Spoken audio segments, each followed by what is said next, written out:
with you yet. Got plenty more work to do with you. I guess I better get started.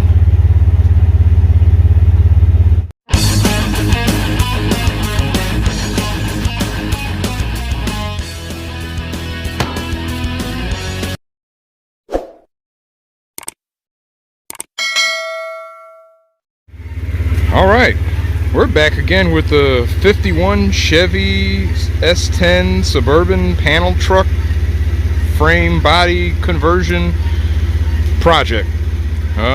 When we last worked on this thing, which is a while ago, we basically took an S10, chopped it up, and took a 51 Chevy panel truck body, chopped it up, and merged the two together to create this thing right here, which, as you can see, still runs and everything. And runs and drives, in fact, because, well, I moved it around a little bit. Had to move that thing back there because it needs work. But anyway, that's neither here or there. What I plan on doing with this thing is, well, I got a rear bumper that I would like to put on here, but because this is a S10 frame, I'm going to have to fabricate brackets in order to put that bumper on there as close to where it needs to be so it looks like it belongs there instead of some hot mess. I have a bunch of miscellaneous brackets and stuff from the old 51 Chevy trailer hitch and bumper and all that garbage that I'll probably be hacking up and welding together and all that to create the necessary brackets to attach that bumper to that. Along with that, another thing I need to do is, well, raise both of these seats up probably about 6 inches or so because, well, when I sit in the thing, it's almost like I'm a toddler trying to drive Dad's car because my eyes are barely looking over the dash area right there. So it'll be nice to raise these seats up high enough so my head is about right there instead of down there. And I hadn't figured out yet exactly how I'm going to raise these seats up that much, but it'll probably incorporate more of that scrap metal. So stay tuned for that just as well. Then if I'm feeling froggy, I might start welding along the roof here because, well, all this is really separated, and if you flex the body enough, it's almost like you could peel the top of that thing off like a can of tuna. So I'll need to repair that, and in order to repair that, I'm going to have to remove my lighting strip and everything so I don't incinerate it when I try to weld through all this stuff, because I have wiring and all that crap running along the same channel where I'll be welding. If that ain't enough, if I can find some material, I might try to patch that rear floor area there or see what I could do as far as the wood slats, if I could find something from Lowe's or whatever that I could put in there in its place. We're really shooting from the hip on this one here. I'm just kind of cleaning up a bunch of crap on here to make this a little bit more whole. So yeah, anyway, let me get started on the bumper.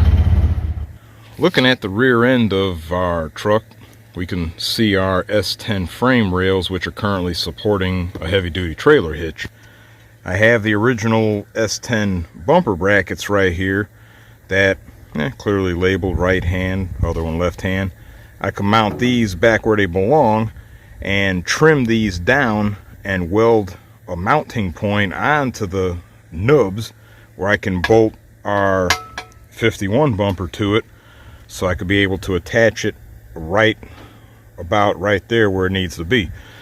Now, another thing we need to take into account is our spare tire winch right here, because in order to get the spare tire down, you got to put a tire iron in there and rotate the thing either way to raise or lower the tire. Anyway, in order to remedy that, because this bumper's already trashed, I'm just going to cut another hole right here in order to provide an access port for that little winch thing right there.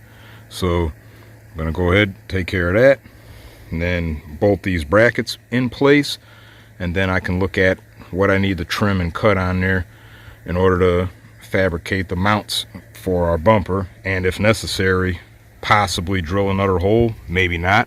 I might be able to work things out where I can reach these original holes right here and here to bolt this thing back up here. So give me a minute. Alright, we have our S10 bumper brackets bolted in place and trimmed down in order to accommodate our bumper. Cool thing about the bumper, the bolt holes that originally mounted the bumper in place line up with the corner points on these brackets. So the plan is going to be to take a couple large nuts that came with some bolts I found and weld said nuts in place on the corners of these brackets so they can provide a nice solid mounting point for our bumper. Alright, we have our nuts welded in place on both sides, so now I can go ahead and get our bumper mounted up. Our bumper is now in place. Seems to be on there pretty good. I could probably stand on it if I had to. Both bolts are torqued down pretty good. Thing probably wouldn't withstand the impact of a toddler on a tricycle, but I mean, the bumper is on there and at least makes the rear of the truck look just a little bit better. Never mind all the rust and everything, but yep, our bumper's done. So now we can go ahead and turn our attention to the interior, namely our seats. Alright, here's what we came up with for our elevated seat mounts. I took the brackets, those 51 Chevy bumper brackets that I mentioned, and with a whole bunch of chopping and eyeballing, measuring and welding, I fabricated these two brackets right here that mount on the original mounting points for the S10 seats. And then what this will do is allow me to take the S10 seat, set them on top of these points here, and try to get at least as close as possible of a location to the original mounting points where I could either drill holes through this thick metal or just weld some heavy bolts to the different points and mount the seat on top of those. Now, I did put the seat on here. Give me a quick minute. I'll demonstrate that, or at least show you. The seat is on the bases, and we could see how it sets on there, and we could see how much higher it is relative to the dash and everything. The seat is currently slid forward. I could still get in here though, but obviously it's not going to stay forward like that. The only thing I noticed where I had a little bit of a mix-up on my measurement or mismeasurement, if we could focus right there, that gap right there between the right front mount and the front of our bracket, which means I will have to add some type of spacer of some sort to cover that gap so our seat doesn't have a little bit of a wobble, or if I mount it down I don't damage the tracks by distorting everything. That's pretty minor, but the main thing is we have our bases fabricated, and the seat for all intents fits the way I want it to. So I'm going to go ahead and start looking at doing the final securing of our seat so I could then move on to the next one, get that one done too. Because I don't have any super heavy duty diamond cutting, laser cutting drill bits to drill through this 1/4 inch plus thick steel, I had to resort to welding bolts to the tops of our makeshift brackets in order to secure our seat. Now I used some large washers on the bottom and the top because the holes in our brackets are way wider than even the original studs there, to allow for a little bit of play when you're putting the seat down. And I used lock nuts to help secure the seats so that stuff won't just walk itself free over time. I also have our spacing hardware, namely a large bolt, or nut, I'm sorry, on the bottom of that one side right there because there was a spacing issue. But all in all, our seat is in place. Now looking at all this here, you might think it's kind of tight in there, but in reality it's not. I'm 6 foot and I could get in here and sit in here pretty comfortably with more than enough spacing around my legs and the steering wheel, and I could almost not reach the pedal without a little extra stretching. So there is more than enough spacing right here, and I don't have to worry about having my knees up in my chest like I might be in a Miata, for example. So it's actually pretty good. I could reach the steering wheel at eye height right here. I could see out over the hood like I need to. So we're at a reasonable level right here. As for our passenger seat, we can clearly see the gap difference right here of about 4 to 5 inches. So I'm going to have to fabricate another set of brackets out of that old heavy-duty metal to raise this seat up just as well. And of course try to take into account getting the level just right. More than likely I'm probably going to end up having to add some kind of spacers, because I'm probably going to get the measurements wrong by a half an inch, whatever, and both of these seats aren't going to be exactly the same level. That's neither here or there. But point is, I got to make some more brackets and do the same thing on that seat that I did on this seat. So we're going to go ahead and continue with the work, get that done. Stand by. Alright, we have our elevated seat mounts completed and secured.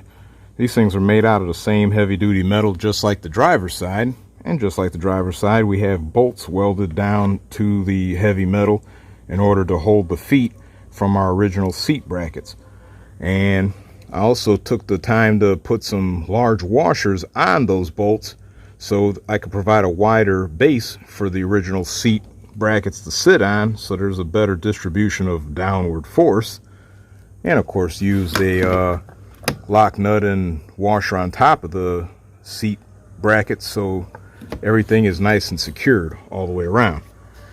The only spot I had to put a spacer on was this side right here, because, well, I didn't get this side high enough like I needed to.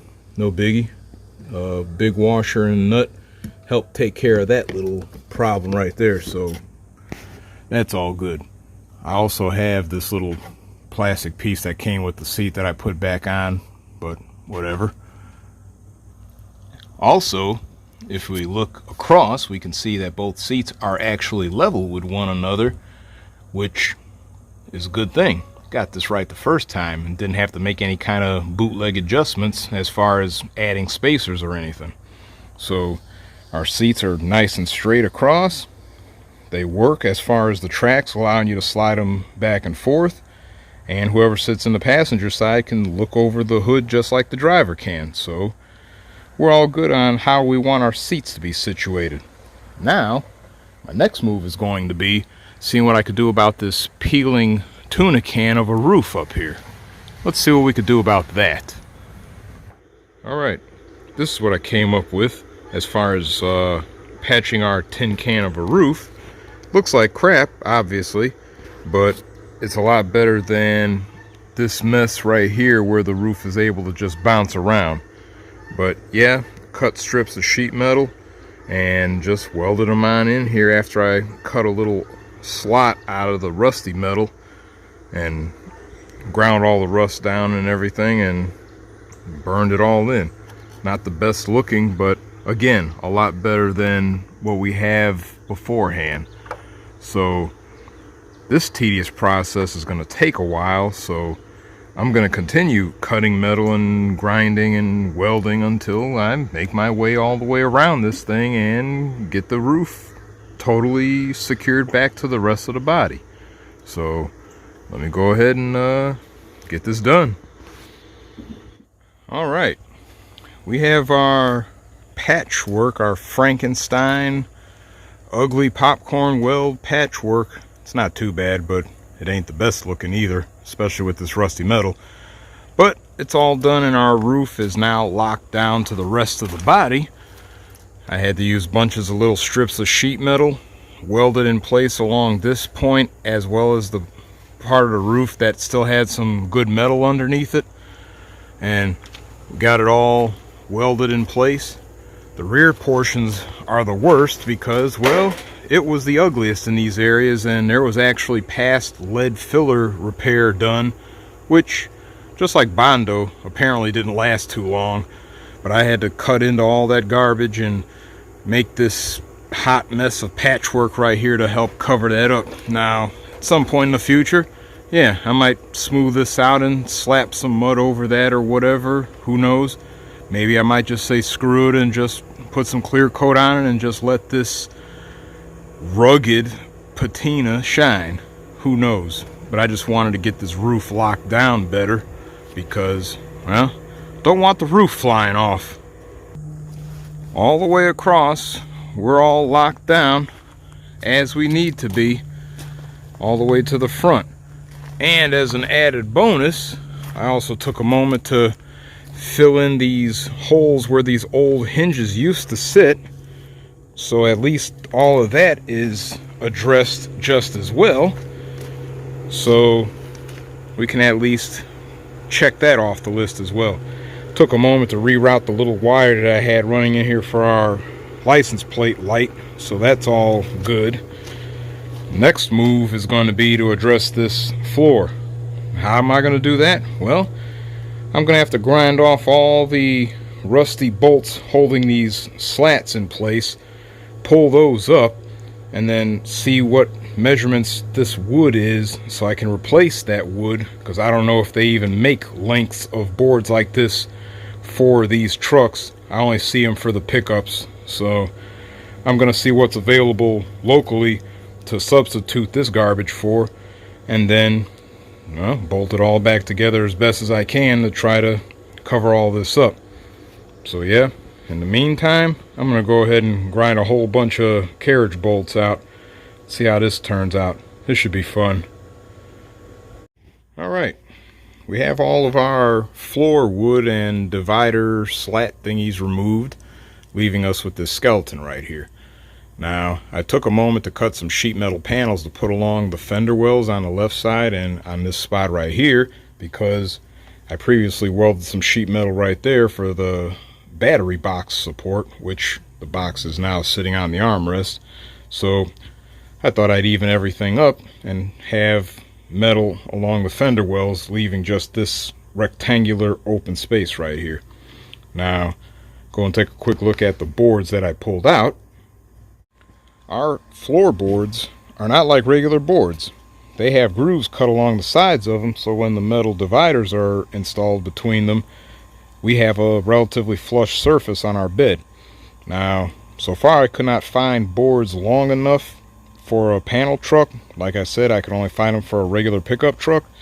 So our other option is going to be to just find some lumber that is similar in dimension to this stuff and maybe just a little bit thinner. So when I install those boards and put the dividing slats in between them, I won't have such a large rise from these metal pieces. It'll probably be similar to the little bumps on a regular metal pickup bed that go front to back. So it won't be too janky, but it'll still be effective enough in that we get replacement boards in place and at least be able to put our metal in there, and in the worst case substitute some of the more rattier metal with some flat stock of similar dimension.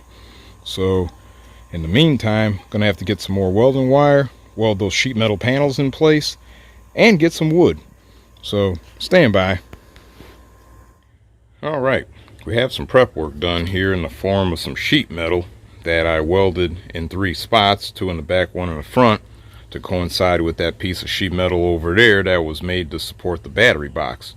Now, the problem we have is, in order to put our wood boards here, I will have to make those wood boards, because the dimensions are that which you cannot find in no hardware store.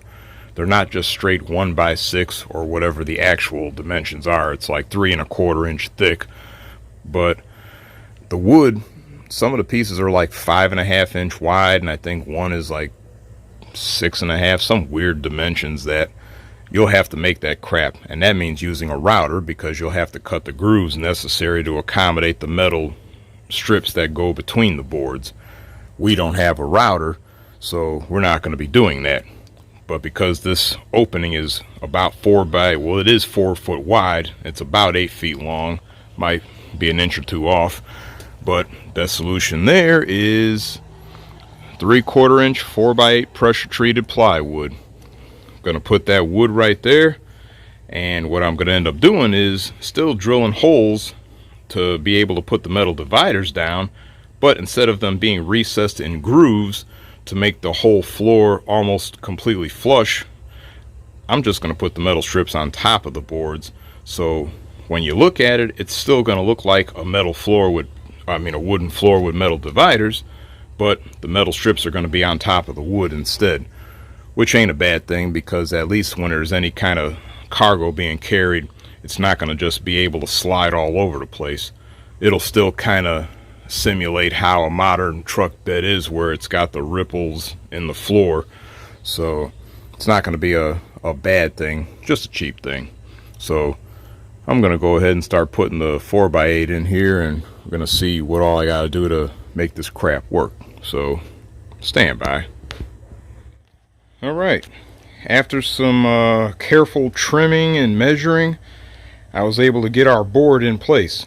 The length of the bed is approximately 7 feet actually, but I got the board down. I had to do some trimming on the metal panel on the side there, as well as some trimming right here to get the board to where it will fit in the groove while getting it in the channel up front as best as possible. That channel is not perfectly 3/4 inch, so I had to do a little persuasion with a hammer and a bigger board to force this board into the thing.